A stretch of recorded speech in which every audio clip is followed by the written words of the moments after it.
Bismillahirrahmanirrahim. Assalamualaikum warahmatullahi wabarakatuh. Saya Abdul Aziz Nur dari kelas B PKPI PUTM. Oke, saya akan memaparkan materi yang telah saya sampaikan sebelumnya, yaitu media belajar non elektronik. Sebelumnya saya telah memaparkan materi tentang ular tangga pintar. Materi ini saya dapat dari YouTube juga, kemudian saya modifikasi sedikit. Oke, dalam penerapannya, media belajar ini berbentuk ular tangga yang kemudian dalam setiap angka atau tingkatan-tingkatan ini saya akan memberikan soal-soal yang akan dijawab oleh peserta didik. Kemudian peserta didik akan dibagi dalam beberapa kelompok, tapi pada kesempatan ini saya akan menentukan bahwa peserta didik terbagi menjadi 3 kelompok. Kemudian setiap kelompok akan berdiskusi untuk membuat soal yang akan ditempatkan pada ular tangga ini. Kegiatan diskusi ini juga melatih siswa untuk saling berbagi dan saling berbagi pengetahuan begitu. Setelah soal-soal yang mereka buat setelah selesai, soal-soal itu akan saya tempatkan di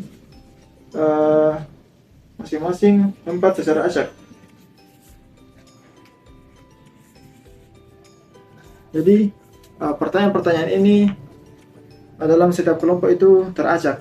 Jadi kelompok yang satu tidak mengetahui soal di kelompok yang lainnya. Dalam soal ini juga dituliskan pertanyaan di depannya, kemudian dituliskan jawaban di belakangnya. Nah, jika giliran kelompok satu mengocok dadu, kemudian misalnya mendapat angka 6, maka kelompok satu melangkah sebanyak 6 kali. 1, 2, 3, 4, 5, 6. Dan jika ditemukan pertanyaan di tempat ia berhenti, maka akan diberikan pertanyaan sesuai pertanyaan yang didapatkan. Kemudian jika kelompok satu tidak bisa menjawab, maka mereka mundur lagi ke awal, yaitu sebanyak angka dadu yang telah dikocok tadi, yaitu 6. Jadi kembali ke start. Begitu seterusnya. Nah, kemudian misalnya jika giliran kelompok 2 mengocok dadu dan mendapatkan angka 4, maka kelompok 2 melangkah sebanyak 4 kali. 1, 2, 3, 4. Nah, jika mereka mendapat pertanyaan kemudian berhasil menjawabnya, maka mereka kelompok 2 berhak tetap tinggal